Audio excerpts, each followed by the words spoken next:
Ciência e Saúde, com Rosânia Fernandes. Muito boa tarde a todos. Vamos dar início ao programa Ciência e Saúde. O programa Ciência e Saúde de hoje vem com a temática Certificados Energéticos, relação com a saúde das pessoas e do planeta. Para falarmos desse assunto, convidamos a arquiteta Paula Souza. A Paula Souza é mestre em arquitetura bioclimática e perita qualificada do Sistema de Certificação Energética. Muito boa tarde, Paula Souza. Muito boa tarde, Rosânia. Inicialmente eu agradeço pelo convite. Mais uma vez estamos cá falando sobre certificação energética e eu agradeço então a presença. Paula Souza, o que é então o certificado energético? Pode definir para nós? Sim, o certificado energético é um documento que contém toda a informação acerca do consumo de energia de um imóvel, seja uma habitação, seja um edifício comercial.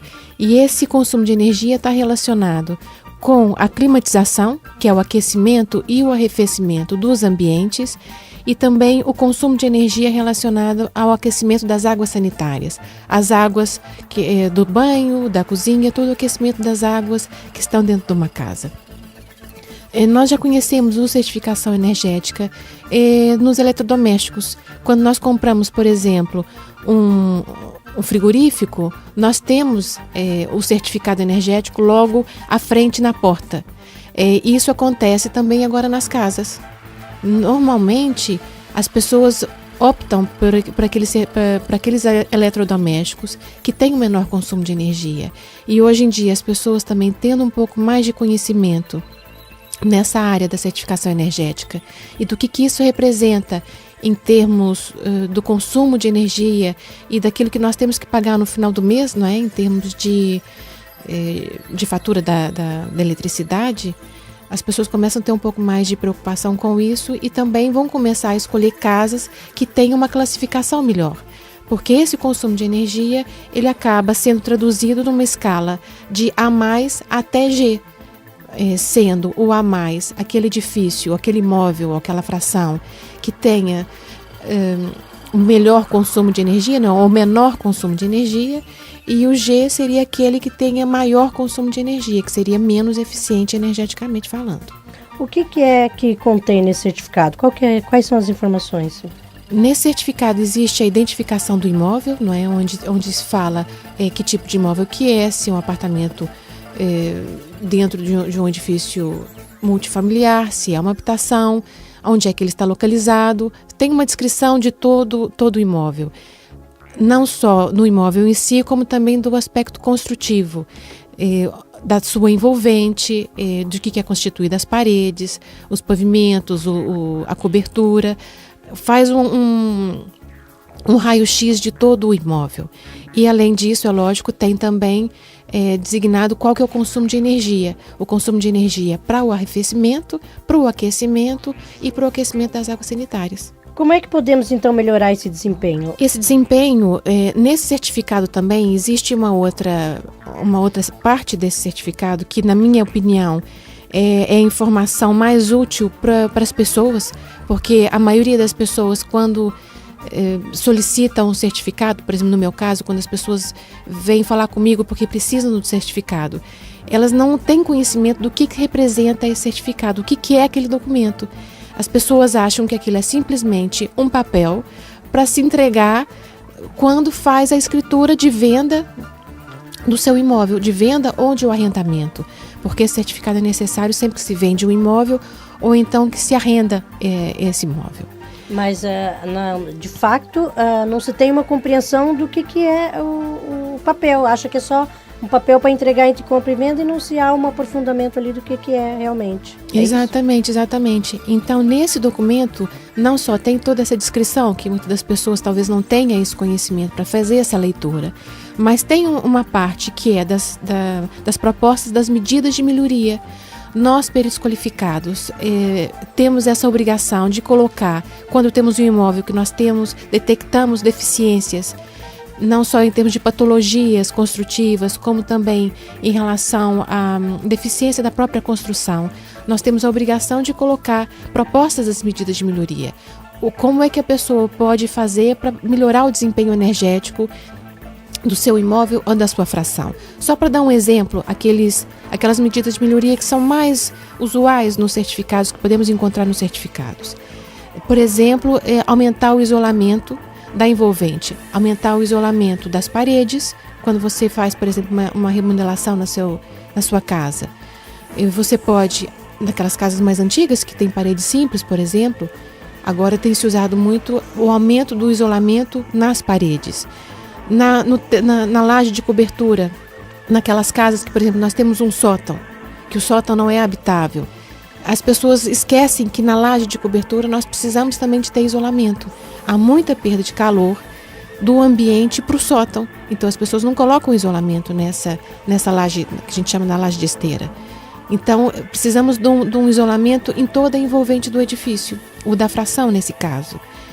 Isso também se aplica à questão da qualidade dos caixilhos dos alumínios, das janelas, das portas, a questão do vidro duplo, que também é uma coisa relativamente recente, né, dos anos 90 para cá. Tem a questão também da instalação de esquentadores e de caldeiras para aquecimento das águas, que sejam equipamentos mais eficientes. E, além disso, também a instalação de sistemas de energias renováveis, como os coletores solares, né, os painéis solares térmicos e fotovoltaicos. No primeiro caso, de aquecimento das águas sanitárias, e o outro para a produção de energia elétrica, que também é uma coisa que já tem se falado bastante hoje em dia em relação à instalação desses coletores. Quais são os contextos, então, que surge o certificado energético? Essa necessidade da certificação energética surgiu justamente por uma necessidade da eficiência energética. O consumo de energia em todo o planeta tem aumentado muito. Houve a assinatura do Protocolo de Kyoto, onde a União Europeia está à frente em relação ao seu comprometimento para a redução dos gases de efeito estufa, que isso vai acabar gerando o aquecimento global, não é? E todas essas repercussões que nós já sentimos hoje em dia. Então, é preciso que a gente reduza o nosso consumo de energia. Então, isso foi feita, essa assinatura do Protocolo de Kyoto. Alguns países fizeram a assinatura desse Protocolo de Kyoto justamente para fazer a redução desse consumo de energia.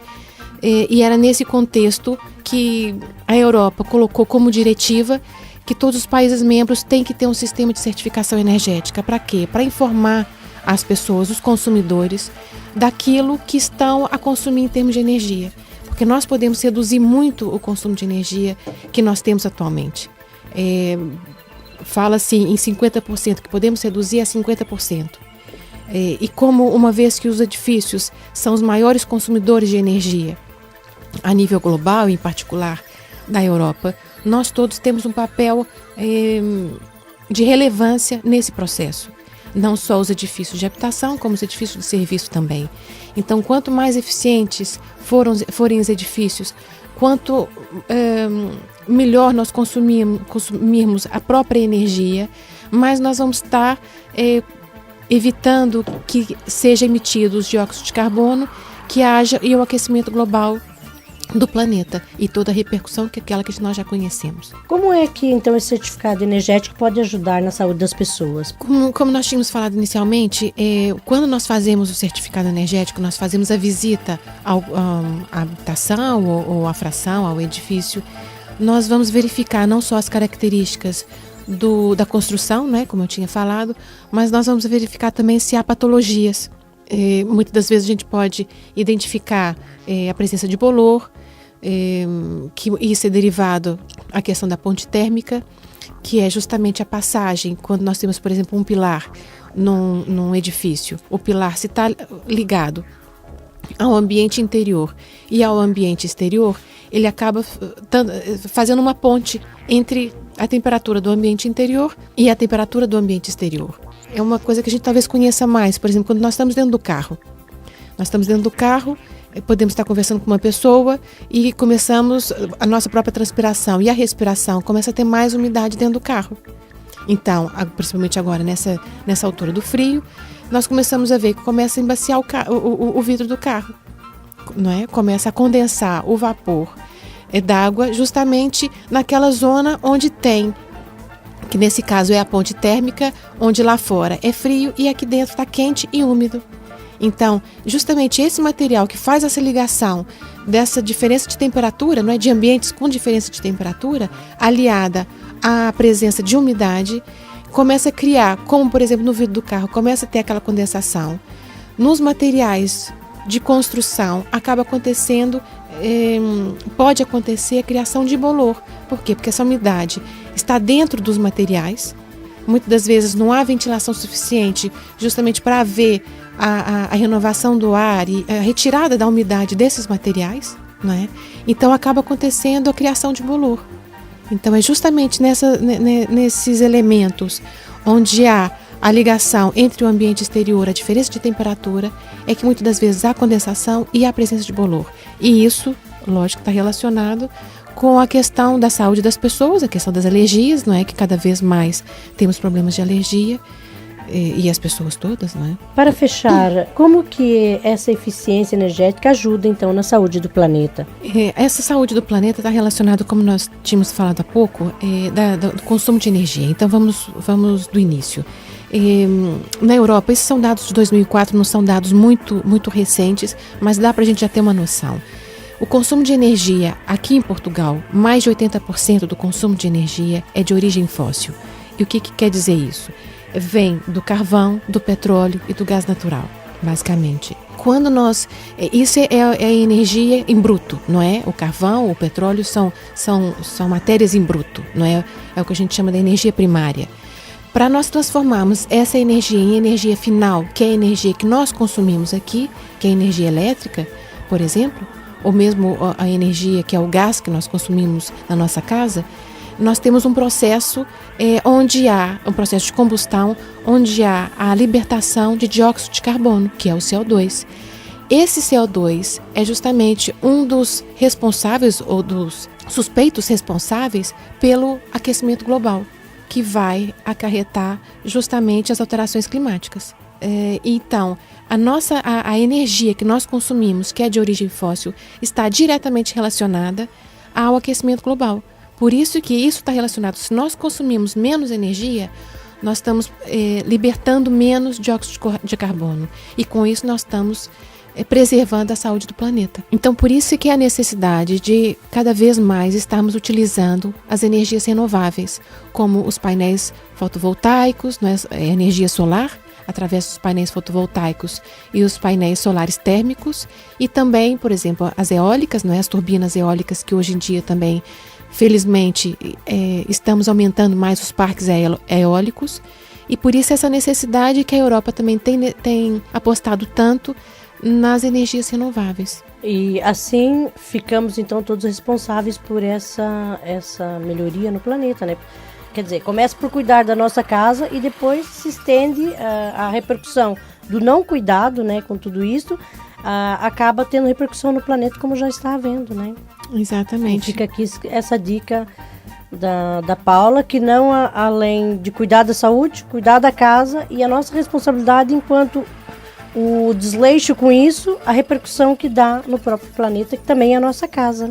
Por isso você vê como é que esse certificado energético, que as pessoas não dão importância nenhuma, como é que isso é importante para nós e para o nosso planeta. Vamos ver como é que vamos deixar a casa para os próximos que vêm, né? Exatamente. Obrigada, Paula. Agradeço a sua presença aqui no nosso programa. Então, até uma próxima oportunidade. Eu que agradeço, Rosane. O programa Ciência e Saúde tem o apoio da revista Zen Energy, Worldprint Brindes e Publicidade, equipa Sofia Corvelo da Costa, especialistas em mediação imobiliária da Remax Costa Atlântica, Salão de Beleza Neide Carvalho, amigos do Ciência e Saúde, Clínica Cognitiva.eu, IAC Academia Internacional da Consciência e programa de televisão Ciência e Consciência do Tom Martins. Revista Zen Energy.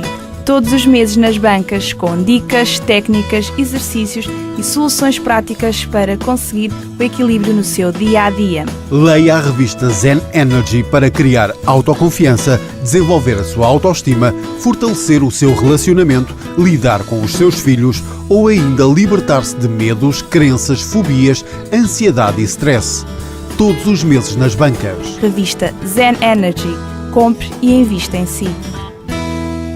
Equipa Sofia Corvelo da Costa, especialistas em mediação imobiliária. Se pretende comprar, vender ou arrendar um imóvel, pode contar comigo e com a minha equipa, com a nossa especialidade e disponibilidade. Equipa Sofia Corvelo da Costa, da Remax Costa Atlântica. Temos as melhores soluções para si. Contacte-nos desde já 96 176 49 76.